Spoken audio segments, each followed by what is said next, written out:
Welcome, everyone. My name is Eileen Merberg. I'm Executive Director of Alpha Lambda Delta. Welcome to our winter webinar for advisors on a new partner, a new educational partner we are thrilled to have called PowerNotes. I'm going to introduce our speakers, then have our others introduce ourselves real quick, and then I'll turn it over to our speakers. So Wilson is here.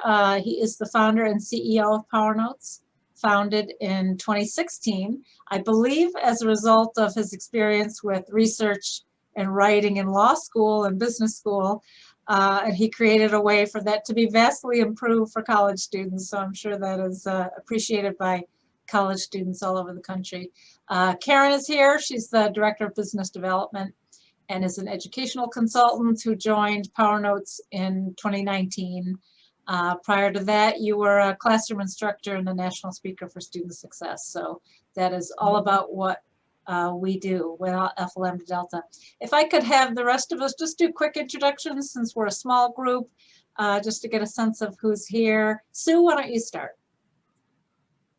Hi, everyone. I'm Sue Nichols. I'm at Texas A&M Kingsville, which is about 30 miles south of Corpus Christi. Trish? There, Trish Maxwell. I work in the national office as Director of Communication. Christine? Hi, I'm Christine DRC. I'm at Cal Poly Pomona. We're part of the California State University system. We're about half an hour or so east of downtown Los Angeles. Great. And Esmeralda? Hi, I am Esmeralda Quijada, International Admissions Advisor at Cal State San Marcos. So we got a sister campus. Hello, whoop, whoop. We need to get in touch with each other. And I used to work at Sonoma State University, so I love the Cal State system. Okay, so welcome everybody. And again, welcome to our guests today. And I'm going to turn it over to Wilson and Karen. Great. Thank you, Eileen. Thanks for having us, and thanks everyone for joining. As Eileen mentioned, my name is Wilson Sue. I'm the founder of PowerNotes. We're going to be doing a little bit of a demo of PowerNotes and kind of its basic features. Would like to keep this kind of open since we have a small group. If you have any questions, feel free to just jump in and interrupt. And so, you know, we're going to talk a little bit of about the background of the company. And Eileen mentioned a bit of it because it does kind of stem from my experience in grad school. And then to talk about where we are and then where we're going as we go through the demo. So yeah, so if you do have any questions, again, feel free to interrupt. Don't worry about that. All right, so as Eileen mentioned, it is a company that I started, well, this product we started in 2016. Really because I found research and writing in the digital space particularly frustrating. And that's when I say digital space, I mean with digital sources. And so that was kind of a surprise. It wasn't that much of a surprise. It was new to me when I started grad school. This was in the mid-2000s. And it was definitely in contrast to when I did my undergrad, which was in the early 90s. And so when it was in the early 90s, all of your research material was in print. And so you had to go to the library, you had to find your materials, card catalog, sometimes, they had computer searches at the time, but you still were taught how to use the card catalog. And you found your materials, and then the whole process after that, I was actually taught how to do by both high school and college writing instructors. And so I was taught to transcribe the material that I wanted to save for later use onto note cards. And then the note cards kind of facilitate the rest of the process because I could then shuffle the note cards if I wanted to reorganize my material, and then put it in the order I wanted to introduce it in my writing and then start my writing from there, which was a nice kind of organized process for me that led to nice organized writing, and it all made sense. Now, fast forward 10 years, to the mid-2000s when I went back to grad school. And as I mentioned, all of my sources were now digital, which presented a number of challenges because I couldn't use the same process I was taught in undergrad to do research and writing. And no one actually taught me how to do the little kind of procedural steps in between the actual research. People taught me how to do the research on the computer and do the searches. but they didn't tell me how to, you know, there's no transcribing anymore. No one transcribes. So how do you save the information, right? How do you save it in an effective way? And then how do you organize it? How do you track all of it? And then how do you turn all of that stuff that you gather into something you can start writing from? So all those little steps in between, it was kind of left up to students how to figure it out. I think a lot of people kind of assume students of a certain age know how to do this sort of stuff. Well, I think they kind of do, but I don't think they do it well because I don't think there are tools designed to help them do it. And so what we'll do is we'll build kind of these ad hoc processes around like word processing documents or Excel spreadsheets, and a lot of copy and pasting, which in my mind led to a lot of kind of negative things with respect to both my reading and my writing.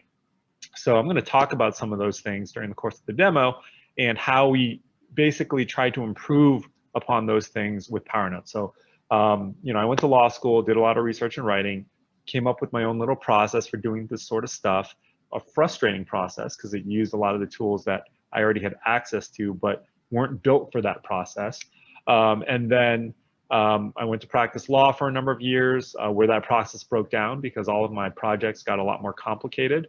And my copy and paste process that I developed in law school didn't really scale up with it. And so that's when I decided to actually build a product to address it. And that's what PowerNotes is. So the first version of PowerNotes we built really to address the needs of the researcher, to make them more efficient, more effective, read more thoroughly, read digital content better, write better. And then what we started to do was we started to market this product to schools, directly to schools, started in law schools first. We're in about 30 law schools around the country that have bought institutional licenses to PowerNotes. And then in mid-2018 is when we started to market it to undergrad and other grad institutions. We have about a dozen of those institutions using PowerNotes right now, typically through, you know, first-year writing programs, tutoring programs, things like that, as well as through the library. And the best thing about having schools on board is working with faculty, administrators, professors, librarians, because they gave us a lot of great feedback on what we could do with the product if we built some enhancements. And those enhancements we took to heart, we built them, and PowerNotes over time has become much more of a teaching tool, and that's the direction we're going to continue to go in. So it's being used in a lot of classroom settings to teach things like different types of research processes, analyses, rhetorical analysis, annotated bibliographies, literature reviews, and then to take students through, you know, from research through the writing process. So when you're thinking about PowerNotes and you're watching this demo, please keep in mind that it's a changing product. So it's not static. It's very different today than it was when we first came up with it in 2017. And it's going to be very different at the end of 2021.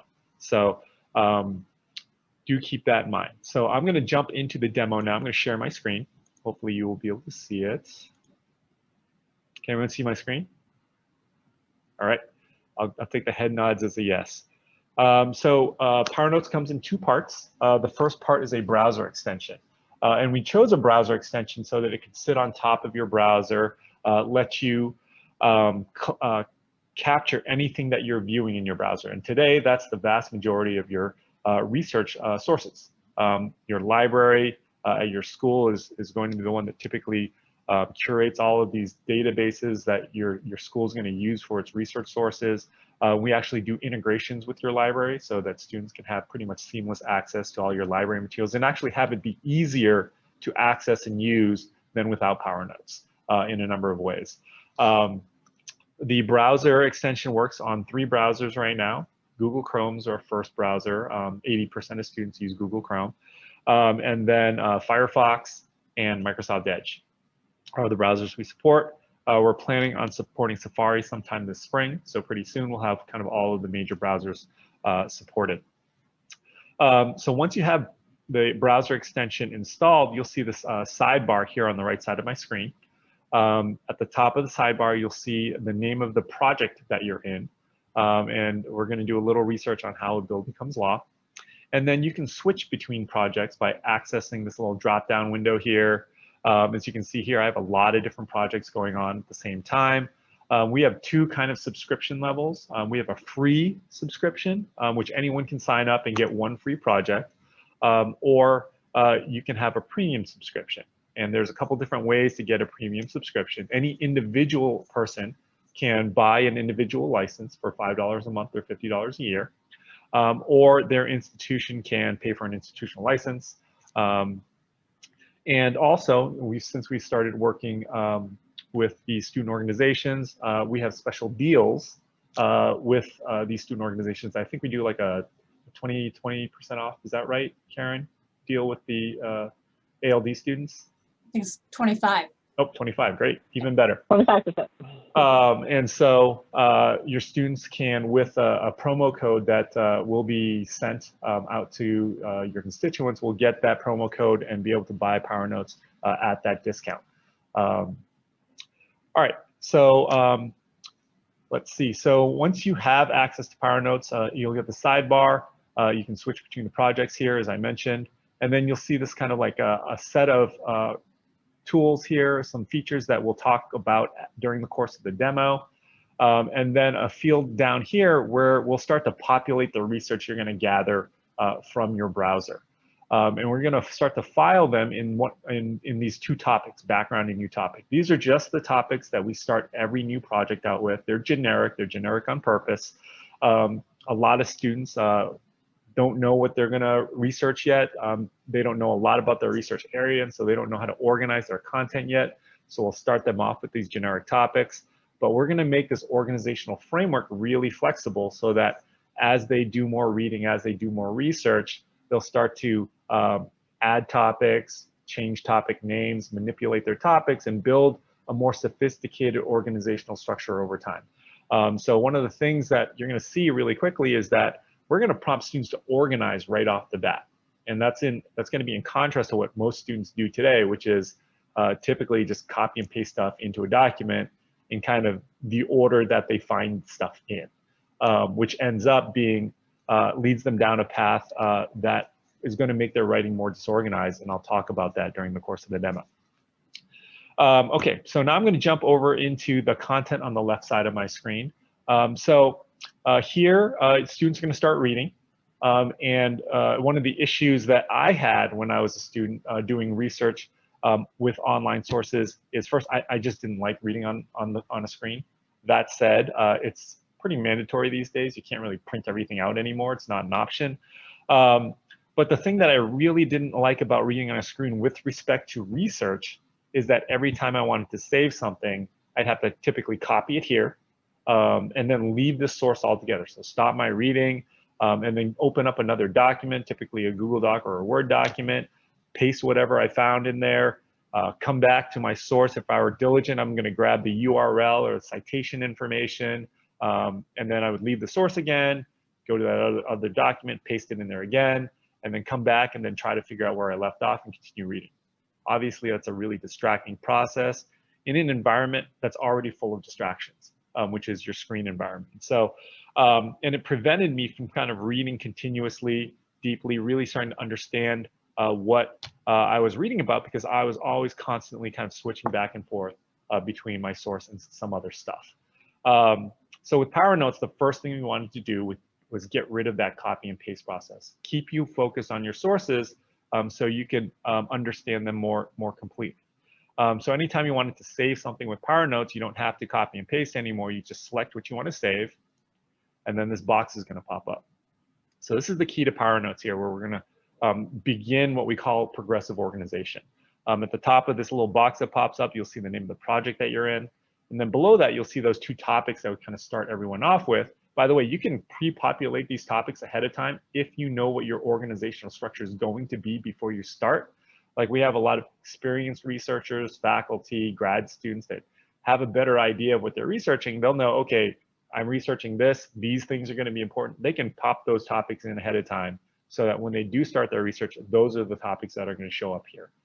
But we're going to start from the beginner's perspective because we're dealing with freshmen here. And so I'm going to select background. So it's going to prompt you to select one of these topics. The next thing it's going to do is prompt you to annotate what you just highlighted. So you can make any annotations you want. And then once you've done that, you can just continue on reading. So it's a really efficient process. We tried to minimize the number of mouse clicks and things you need to do to save the information. So just highlight, select your topic, take your notes, and then continue on reading. And that box will pop up where your eyes left off. That's all intentional. Again, we want you to really focus on reading your sources, understanding them a lot better than you currently do in the digital environment. So on the right side here, we'll show you everything that you're saving or that we're saving. All of the information that you've highlighted is in quotation marks, so you know it's not yours. All of your notes are in a separate field that you can edit at any point in time. We automatically save a link back to the source, so you don't have to take an additional step to do that. It's all filed under the topic that you chose, in this case, background.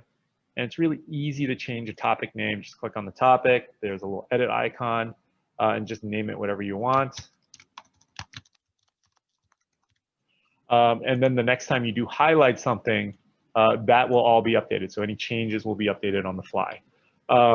It's also very easy for you to add a topic on the fly. So if you come across something you think will be important, it's not already in your organizational structure, you can add that topic, type out your new topic, drop it in there, take your notes, and continue on reading. So the whole point is a really easy way for you to organize your information, annotate it, and save it all, and track it while minimizing your distraction level while you're reading. So we've added that additional structure here in the sidebar. So you've added this topic, and the thing that you saved is under that topic. The whole point is, as you do your research, instead of copying and pasting material into a document that becomes disorganized, you're going to be building an outline as you do your research. All right, so the next thing I'm going to do is jump to another document here. So it works on, PowerNotes pretty much works on anything that you can view in your browser. So we'll actually integrate with all of your academic databases. So all those are covered. We'll pretty much work on almost everything on the open web. We'll work on any PDF, either online or on your computer. We'll work on the LMS, so you can pull stuff from that your professor posts through the syllabus or otherwise. We will work in the vast majority of your digital textbooks, so you can pull material from your textbook as well. So this is something on the open web. It just shows you that it's going to work the same way. So you just highlight what you want to save. Again, this box is going to pop up. Easy for you to add a topic. I'm going to add a topic called current events. Drop this in my new topic. And one of the things to note is that for anything on the open web, in addition to the URL, we're going to capture additional information in the background. And we're going to pull this information from the metadata on the website. So the metadata you can access by clicking on the little confirm citation icon here. It looks like a little hollowed out quotation mark. When you click on it, it'll show you all the information that we're capturing from the site's metadata.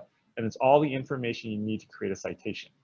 And all of this information, again, we save it just by you highlighting something. So you don't have to take what students have to do today, which is, copy and paste stuff 5 times from the source so that they can save all this information. In fact, a lot of students don't even do that. They don't recognize how important it's going to be later on when they need to create their bibliography, or they're trying to be efficient and save time and just trying to get through their reading and reading these sources and not realizing that, hey, you need to save all this information. So we're automatically going to pull in the background. We do have a little disclaimer here that you should check this information because you can't just rely on it or rely on technology to give you the right answer. We allow you to edit any of these fields except for data access. So I'm going to edit this field right here. And then any edits that you make on this page, you can make it apply to anything that you highlight on this article by clicking this little checkbox right here. Once you click Save to Sources, it'll save those changes, and it'll give you a visual indicator here that you've done that checking. So as you can see here, the quotation icon will start hollow, and once you do that checking, it'll go to solid. We want to get students in the habit of checking all their sources. They don't typically do that right now. They don't have to do it while they're reading. They can do it at the end of the article, or a week later. We'll always have this information here. That link will always be there, so you can always just come back to this if you want to. But one of the things that we're trying to do is prevent what we call unintentional plagiarism, which is what most people think is about 85% of plagiarism. Or 80, that's a really precise number, like 80+% of plagiarism. And it's because students aren't trying to steal someone else's idea. They're just not being as diligent as they should be during the research process, when they have the sources they're using right in front of them and gathering that source information right then. What we found is that the vast majority of students save all of that citation checking stuff till right before they turn stuff in. At the end of their writing process, they're about to turn it in, they create their bibliography, and if they can't find a source, that's when they can get in trouble. So with PowerNotes, that can never happen. We're always at least going to have the URL, if not a lot of the citation information already kind of baked in.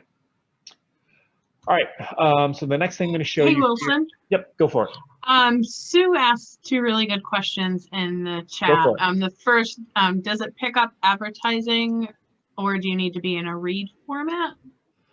It does. You don't need to be in a read format, but we typically ignore the advertising. So the advertising is going to be there. Like for instance, this one, like the Atlantic has advertising, right? Like Calvin Klein. But you just highlight around it. One of the things that we do, and this is probably, I'm going to guess that the reason you're thinking about, say, the advertising is because you're used to tools that save the entire document or the entire article, and so you might save the advertising with it. We don't do that. We just link back to the article. And what we're going to save is the passage. And we do that for a very specific reason. What I found using kind of like Zotero or RefWorks, things that saved articles or entire documents for you, is that it didn't really help me with the digital reading part. And then the transition to writing. It was good for saving stuff and maybe organizing these articles, but it didn't really help me read or write. Because when it saved the articles and I wanted to get stuff out of them, I still had to read them in digital format, and I still had to copy and paste, which was something that was distracting. And I was still left with that disorganized document that was hard to organize later on down the road, which is why we switched to a process which is passage driven rather than document driven. And we think that's the key to helping transition users or researchers from research to writing. Instead of having everything be document driven, while still getting the information from the document that you need to do the attribution part, but grabbing the passages so that you can actually take the content that's within the documents and then use that as you see fit. So Wilson, speaking of that, the document, Sue's second question is, what happens if the source page disappears while you're doing your research? So two things. So short term is we're still going to save the source and the quote that you pulled. Yeah, the website could go away. That's always a possibility. If you're using your academic databases, things that your library has kind of sanctioned as being kind of like, hey, you should use these for your research, that's very unlikely because it's their job to keep these things there. But if you're on the open web, yeah, that can happen. So there's two things that we're planning on doing in the future to kind of address that. One is we're partnering, we're going to integrate with a product called PermaCC, which is out of Harvard. And what they do is they try to prevent link rot, which is what you're talking about. And so what they do is you can send PermaCC a link. It's a product. And once you send them a link, they will send you a permanent link. So they'll actually cache that article and send you a link to the cached version. And so what we're going to do once we integrate with them, you'll need a PermaCC account, I think, is that once you highlight something and you have a PermaCC account and they're linked to your PowerNotes account, as soon as you highlight something, we'll send that link for the thing that you highlighted to PermaCC. They'll send us a permalink, and we'll put that in your PowerNotes card as well for that quote you just took. So that's one way to address it. We could also cache things. That's an option as well. Though, we've been doing it cashless for a while, and we haven't really run into any issues. But that said, we do realize that there are concerns around websites disappearing. So which is why we're going to kind of, at least in the initial, near term this year, going to go with PermaCC. Does that answer your question? Hopefully it does. If you have follow-ups, just put them in the chat. All right, so I will jump into the next thing I want to show you, which is we also capture images. So it's not just text, we can also capture images. Right now, there are two ways to capture images. If it's an HTML image, so it's in an HTML document, typically if you wanted to save the image, you would just right click on it. You can still do that. When I right click here, it has the normal save image as, but there's also a save image to PowerNotes if you have PowerNotes installed. So once you click Save Image to PowerNotes, it'll give you those options for organizing that image into your organizational structure. Once you do that, it will save the image, let you annotate it. And then once you do that, it will then show up in your sidebar, and you'll have a little thumbnail of it here. If you want to see the full version or edit your notes on it, you just click on it, you get that full version. The second way to save an image is to take a screenshot. So you can take a screenshot of anything in your browser. A lot of times you will want to capture the caption as well as the image, or if you're in a PDF, you can't right click to save the image, or if you just want to take a portion of the image, that's what the take a screenshot's for. Once you hit the take a screenshot button that's at the top of the sidebar, you'll get these crosshairs that will then let you select exactly what you want to save. It'll then prompt you to organize what you just saved. Let you take your notes, can't type. And then once you do that, it'll save exactly what you selected. So that's another way to save images on PowerNotes. All right, another kind of couple quick features here in the sidebar. There's a little bookmark icon here. So a lot of times, if you're going to come across an article that is just really key to your research, you're going to come back to it over and over again. You can bookmark the whole article here. And it'll create a bookmark category within your project. We call this a much more intentional bookmark because what students will typically do today is add the bookmark to their browser bookmarks, which is typically a huge disaster because your browser bookmarks are typically a huge disaster. And so this is at least associated with the project that you're working on, and it's also very easy for you to annotate this bookmark. So just click on the notes section of it, type whatever annotation you want, and then once you come back to it, you'll know exactly why you bookmarked it in the first place. There's also a way to annotate information or make additional annotations that are not associated with outside sources. So if you have your own ideas, like all of these right now, these cards on your screen in the sidebar are parts of outside sources. So you've highlighted something from some source somewhere and that created this card. But what if you have your own ideas? Like you can jot them down by creating what we call a free form note. And you can add them by clicking on this little icon here that's next to each topic name. It'll create a blank note field that you can type whatever you want. So at this stage of the process, a lot of students will have questions they want to memorialize, or if they have like great ideas they want to write about later on.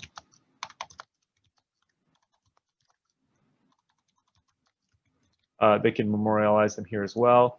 We want to really facilitate annotation. Annotation has been something that we found in the literature to improve reading comprehension and retention in the digital environment for screen reading. So we kind of built it as a key piece of our workflow. So anytime you highlight anything, you can annotate it. So it's really now easy to annotate anything that you find in digital format, and also to create your own annotations and add them in.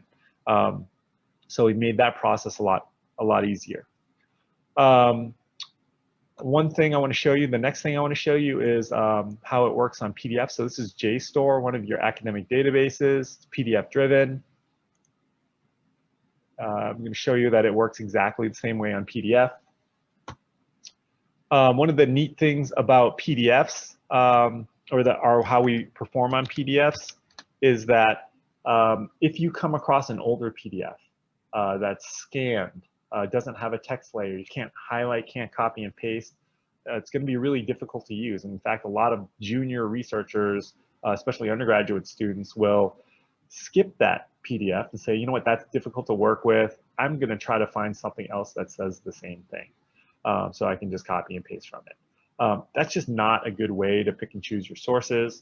So what we've done here is we now allow you to process that PDF. It's called an OCR process. It'll add a text layer to the PDF in real time on our servers. So as soon as we detect that you're viewing a PDF that doesn't have a text layer, we'll pop open a little a section here, a little warning that says, hey, you know what, this PDF needs to be processed. Click this button to process it. They'll click the button. It'll run an OCR process on our server and then prompt them to save the OCR version to their computer. And then once they open that up in their browser, they can just use PowerNotes on it like normal. The great kind of second benefit to that is that it also makes that PDF more accessible so that it can be read by screen readers, so that it can just make your library's catalog just much more accessible, because a lot of the databases have these older PDFs that haven't been updated and they're not readable by screen readers, and you could be liable for that from an ADA perspective. And so that won't happen anymore. When you have PowerNotes, you can just OCR all of your own stuff as you come across it. Let's see, the next thing I want to show you is the whole point, as I mentioned in the beginning, you're creating this outline with this organizational structure that you, the student, come up with. So we're not doing any crazy AI things like creating organizational structures for you. You, the student, should come up with the structure. We're just kind of handling the mechanical work behind it, making it really easy for you to organize it into that structure. Once you're ready to work with this content, you can go to the second part of PowerNotes, which is called the project outline. And you can access that project outline by clicking on the project outline link at the top of the sidebar. It's a good time to pause, see if you have any questions while we go to the second part of PowerNotes, which is our web app. All right, so all of the information that you saw in the sidebar is here on its own page, so you can do some more stuff with it. We have a lot more real estate.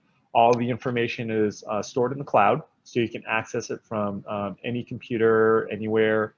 Just go to powernotes.com and log in with your credentials, and this will be here. So you can do this on like campus computers.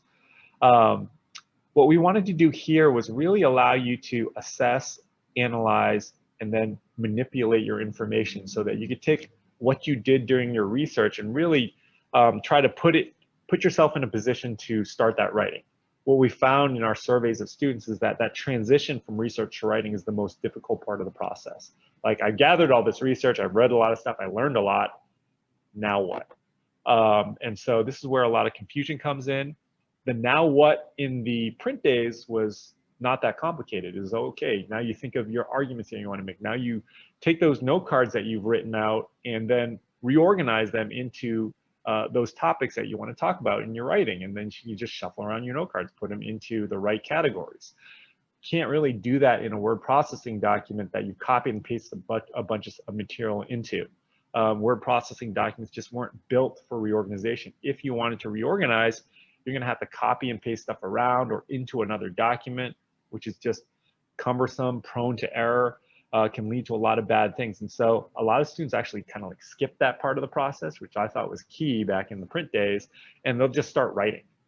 They'll start writing a lot of kind of like stream of consciousness, disorganized writing based on the research that they've done over the last several weeks or days. And then if they write something they think needs to be supported by some sort of outside source, then they'll try to find something that sounds similar in the sources that they found in that document that they copy and pasted into, and then copy and paste in their writing as support, which is not the way you're taught to do source-based writing. And so here we kind of are trying to bring back that organizational piece. That's the piece I thought got lost when we transitioned from print to digital sources. And so we kind of brought back the concept of the note card, but in the digital format. So all of these pieces of research are basically digital note cards that you can just drag and drop around your screen to reorganize, move things around as you see fit.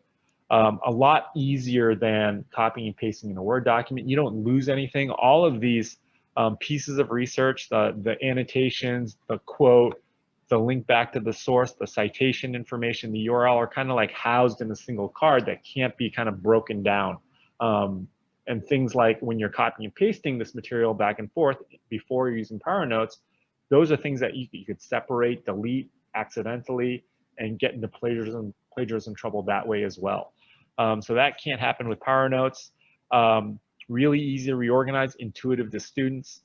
You can also access a menu that's attached to each card, lets you delete a card that's no longer relevant, move it into a different topic that's further away. So it's easy to move things a long distance, so you don't have to drag, drop, and scroll at the same time.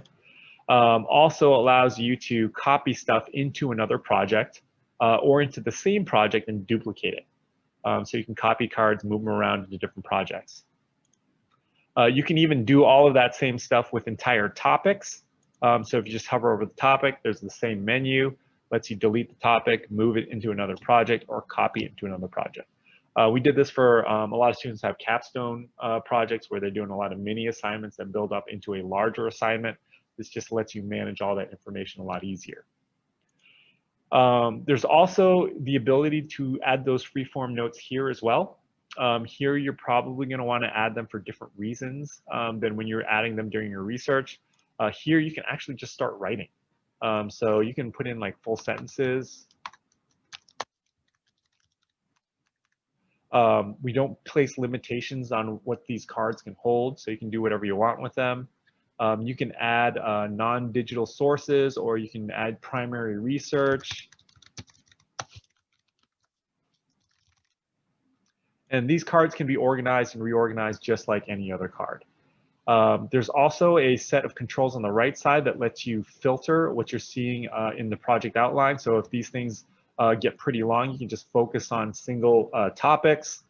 You can resort all of the information, which is something you can't even think about doing in a word processing document. I'll show you how the sorting works in the sharing part of the demo. But there's also a topic manager that when you click on it, it'll bring up all of your topics and then let you reorganize on a large scale just by dragging and dropping your topics around. So as you move these topics around, all of the content that was under each topic will move around with it as well, so you don't have to get stuck there like just moving things around like one card at a time. You can also use this to add topics, delete topics, change topic names, change colors associated with topics. You can also add hierarchy in here by adding, putting the hierarchy identifier into your topic name. So that you can pretty much manipulate your information kind of any way you see fit. All right, there are several download options as well. So obviously you can download this into a word processing document that can be opened in Microsoft Word or Google Docs, and then continue to do your writing. Reformat your stuff if you actually written some of your content in here. We have schools that do a draftless process with PowerNotes, so they'll do all of their writing in PowerNotes and then just submit the entire project outline to their professor through a sharing function that I'll show you later. You can also export stuff into a spreadsheet. So this is where we started to work with our partner schools on teaching features. So the first Excel spreadsheet download that we created was for the University of Pennsylvania and their freshman writing program, where they're teaching their students how to do analysis and synthesis of academic sources. Typically, when a student comes into college from high school, they haven't had a lot of experience with these academic articles, and so they actually need to be taught how to read them in a way that's going to be effective, because they don't read like a news article or a novel. And so what Penn will do is they'll have their students start with a rubric. And I'll give you an example of one of the Penn rubrics. So this is an example of one of them.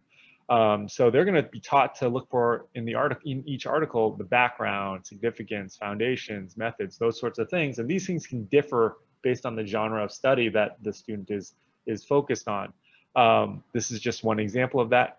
And so what they're going to do is tell them about all of these different topics in each item in the rubric, and have them create a topic in a PowerNotes project with the topic being an item in the rubric. So these are all the items in various topics, And then what they'll have them do is go off and find several articles, read them, and analyze them using PowerNotes, our reading interface, highlight the things that they're going to be important, they think are important, and then select the topic or the item in the rubric they think is appropriate, annotate it as they see fit, and then do that for several articles. Once they do that, then they can go to that Excel download, that first format, and then it's going to format the information in a very specific way. And this is an example of that. So all of your topics, so the items in the rubric, are going to be across the first row, and it can be any rubric. It doesn't have to be theirs or this one that's shown here. It can be whatever you want. And then all of their sources are going to be down the first column. And so everything that they find in each source that's responsive to each item in the rubric there is going to be in the appropriate cell. And then what Penn will have their students do is create a column on the right called analysis. And if they're analyzing articles, they're just summarizing across the rows and putting their summary in this column on the right for each article. And then more importantly, they'll have them create a row at the bottom called synthesis. And to synthesize across the articles, which is more difficult, they'll just summarize down the columns and fill out the row at the bottom. And so this is something they'll actually turn in through, they have Canvas there, so they're turning to Canvas through Canvas. And this is something that's actually graded. So they'll grade their analysis and synthesis for the material that they found. So since we built this a couple of years ago, a lot of schools, both undergrad and grad schools, have adopted this and used this for analysis and synthesis. What Penn found is this is just a much more intuitive way for students to read and review their information, to analyze it. And so this is a mandatory assignment for all Penn freshmen using PowerNotes. All right, the next, there are actually three other, because we put another one out there last night. There are 3 other Excel spreadsheet downloads. The second one is similar to this. You just flip the axes so that all your sources are across the top row, and then all your topics are down the first column. We have a number of PhD students that use PowerNotes for their lit reviews, and that's the way that they wanted it formatted, so we built that for them. The third and fourth spreadsheet formats are specifically for law schools and different types of analyses in law school. One is called a case map, and the other is called a research log. And so there are just basically different ways to look at the information that you've captured with PowerNotes so you can facilitate some sort of analysis that you need to do. All right. Let's see, the last export is to an RIS file. So if you have students that use like Zotero or RefWorks or EndNote to build bibliography, this will export all of your source information to a universal format that can be imported into those tools so that you can use them to do that citation formatting. It's a little clunky right now because you do have to go through this intermediary file. And so we're going to make that a little better, a little easier to use this year by integrating with some of those tools. So soon you'll see, export to Zotero and export to RefWorks. So it'll go right into those tools. Then you can generate your bibliography. All right, one more big feature I'm going to show you. It's our sharing function, sharing and collaboration. And this has become really highly used in the current kind of like pandemic environment where most people are teaching remotely. We built this for remote teaching, but not for like COVID. We built it for NYU.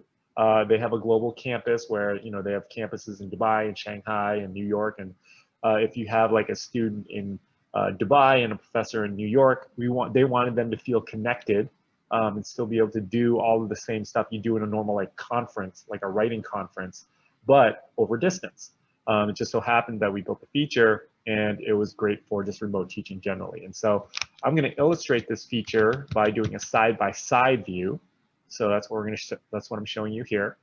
On the left side here is the original researcher's view. So this is the person that created the project, did the research. Now they're going to share it with someone. And the person on the right is the person that they shared it with. So I'm going to start with the left. They can initiate the share by clicking on the sharing icon here. When they click on it, it'll open up a dialog where they can enter the email address of the person that they want to share it with, and they can share it with multiple people. So this can be obviously like a TA, a professor, librarian, someone in the tutoring center. If you're doing peer review, like a peer, enter their email address here, and you can assign them one of two roles. So there's a commenter and an editor. The commenter is someone that can view the project that this person has created. They can provide feedback, so that's the main purpose of it, so they can get that feedback early. They can click on the links so they can get back to the sources and understand the sources in a larger context. They can resort their information to do different quick types of feedback that I'm going to show you. And they can also download the project to get a snapshot in time. But they can't edit any of the original content.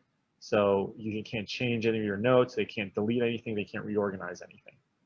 The editor, on the other hand, can do everything you can do, everything I just showed you in the demo, except add new people to the share. So that's really great for collaborative research, and I'll show you both. So once you've added someone to this project, once you've shared this project with someone, you'll see them listed here on the right side, along with their roles and their permissions. So I'm going to make everyone a commenter. You can change their roles here by accessing this dropdown. You can remove them entirely from the share. I'm going to make everyone a commenter for now, just to show you how that works. So the person on the right here can now comment on this. So they're a commenter. As you can see here, their view is exactly the same as the person on the left, except they have this banner at the top letting them know it's a shared project, shared by them on this date by this person, that they can view, comment on, and download the project, but not otherwise edit it. So I'm going to go in and try to edit it. I'm going to go in here and try to type. I'm typing right now, nothing's happening because that's disabled. I'm going to try to drag and drop stuff to reorganize it. I can't do it. Like, none of that works. So you can't edit their content, but you can click on their links to get back to the original sources if you think something's taken out of context. But the key part here is you want to be able to provide feedback. And so if this person shares this project with you right off the bat, right as they're starting their research, you can provide really early feedback. And one of the great pieces of feedback that we've gotten from professors that have been using this during the pandemic is that it lets them give much earlier feedback than they could have without PowerNotes. Because research is kind of such a really solitary process where students are kind of doing all things on their own time, in their own way, and they could be way off in left field and not even know it, not be doing something that's not responsive to the assignment until they turn in something that's actually reviewed. If that's a first draft, that's pretty late in the process. And so one of the things we want to create this for is to really give professors a much earlier view so they can give much earlier feedback, make course corrections earlier, and get what you want when it comes time to get that first draft. All right, so you can add that feedback by clicking on this little add comment link that shows up in the lower right-hand corner of each card when you hover over it. Click on it, and it'll open up a field where you can type whatever you want.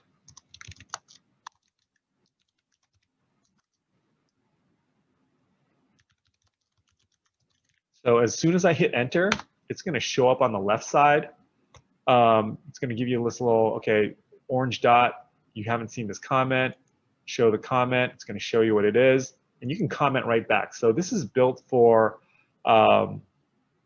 synchronous and asynchronous applications. So you can use this in the classroom. You can use it in conferences. If you're doing live tutoring help, you can use it for that with either librarians or tutors. The whole point is you can do a back and forth on any piece of research. As soon as I hit enter, it's going to show up here on the right side.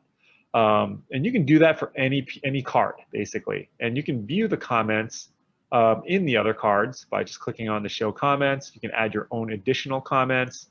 And you can see and add project level comments that are not specific to a particular piece of research, but to the project as a whole. And these push in real time as well.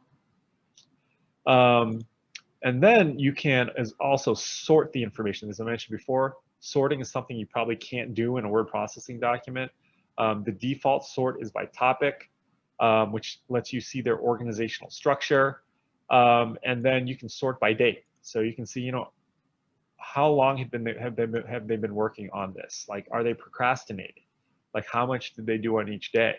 You can jump into a particular day and see what they did. You can resort by source, so information literacy type stuff. Are you using authoritative sources? Is there a database that you're just missing that's key to your area of research? You can jump into any particular article, see what they used it for. Are they citing it for the right reason? You know, things to allow the reviewer to give really quick feedback without having to dig through their entire outline. If it's a collaborative project, you can also sort by editor, see who's done what. Are people are people doing the work equally in this collaborative project? Give them feedback specific to the person that's you know, doing the work. So I'm going to make it resorted by topic again. By the way, the sorting is completely local, so it's done completely in the browser. So I can resort this side as many times or differently as I want, and this side's not going to change at all. So that's not going to affect anyone else's view when you resort information. So I'm going to change the person I shared it with from a commenter to an editor, just to show you how that works. So that pushed in real time as well. So this person can now edit, comment on, and download this project. So now I'm going to jump in and start changing stuff. So I can do whatever I want. Rewrite. Add stuff to the notes. I'm going to reorganize some stuff, move things around, and everything, as you can see here on the left side, everything's moving in real time. So that pushes in real time as well. The cool thing is this project will also show up in my extension. So I will actually be able to add research to it, you know, from the beginning, and add different, have different streams of research coming in and populating this outline, and then allow people to edit the outline simultaneously, while still allowing to do all the prior things like feedback and sorting and all that sort of stuff. So that's kind of where PowerNotes is today. That was, you know, the bulk of the demo. Any questions or thoughts so far?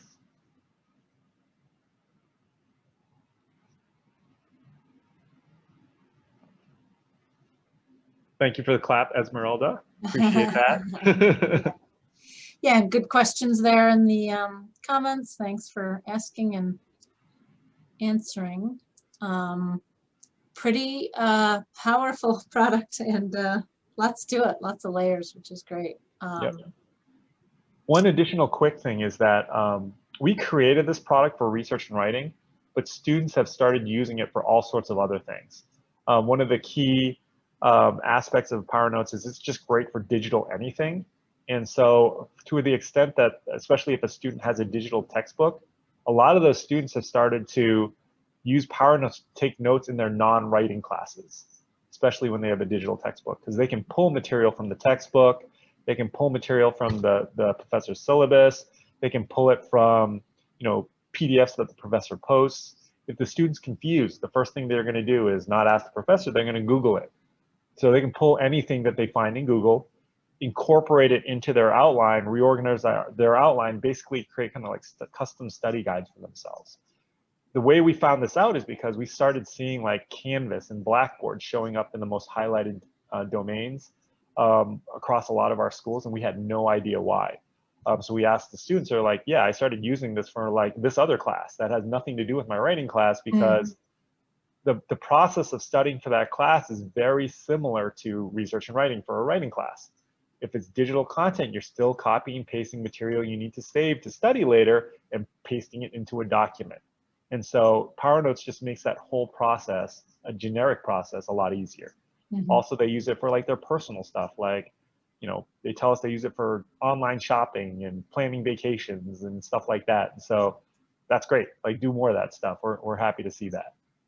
And even, I mean, I don't know, but, you know, chapter management. Yep. So, you know, could they use it for as a tool for the chapter leadership or the chapter activities, keeping track of things? And, yep. Yeah.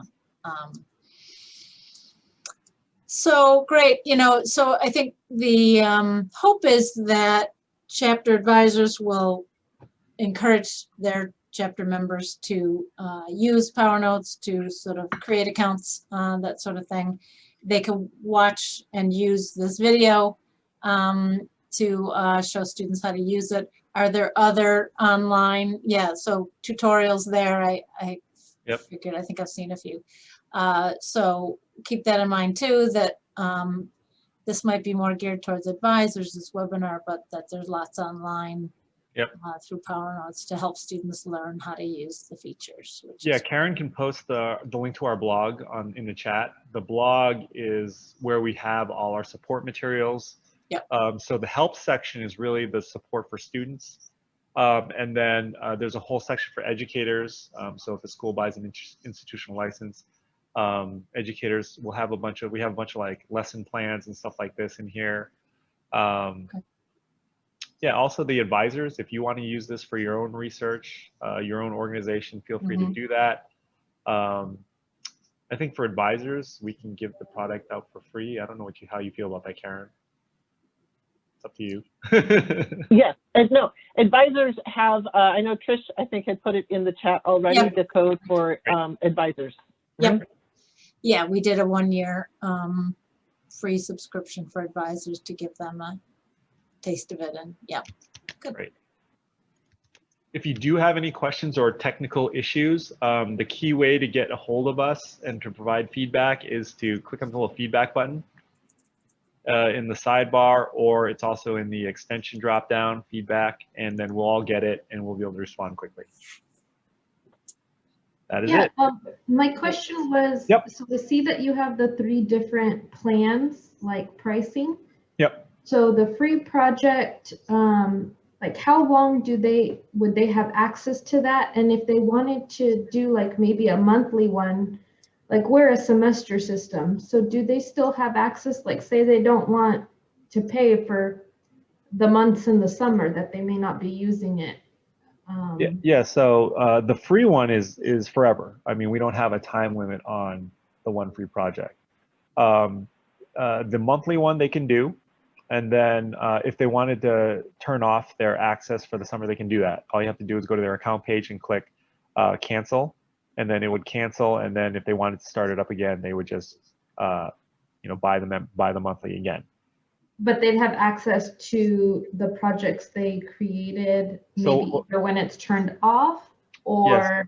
So what Okay. happens when you turn it off is that so when you have premium access, you'll be able to create any number of projects. So say you create like 6 projects in addition to your one free project. You're using that during the semester ends, you're in the summer, you want to cancel, you can cancel. What happens the next time you log in after you cancel is that it'll go back to that one free project. So it'll let you pick which one you keep active. The other ones are archived, so they're still there. You can even view them, you just can't add stuff to them or interact with them. They're still there in the archive section. And then once you start paying again, they're all active again. Does that make sense? Yes. Yeah, great. That's Yes, that's thank you so much. good. So it's all still there. They just can't keep adding to it and edit Right. it. Yeah. Okay, good. And then, yeah, the ALD members get 25% off the monthly fee or the annual fee. I think it's just the annual. Oh, is it just the annual? Sorry. Yep. I thought it was. Annual. Yeah, okay. Okay. All right. Yeah, that's great. Thank you so much. Thank you for your time and great explanation and review. Very thorough and it's a great product. So we hope our students take advantage of it. Great. And thank you to our advisors here and listening to the recording. Please encourage your students to sign on. All right. Thank you very much. Thank you, Take care. Wilson and Karen. Take care, everyone. All right. Bye-bye. Thank you, everyone. Bye-bye.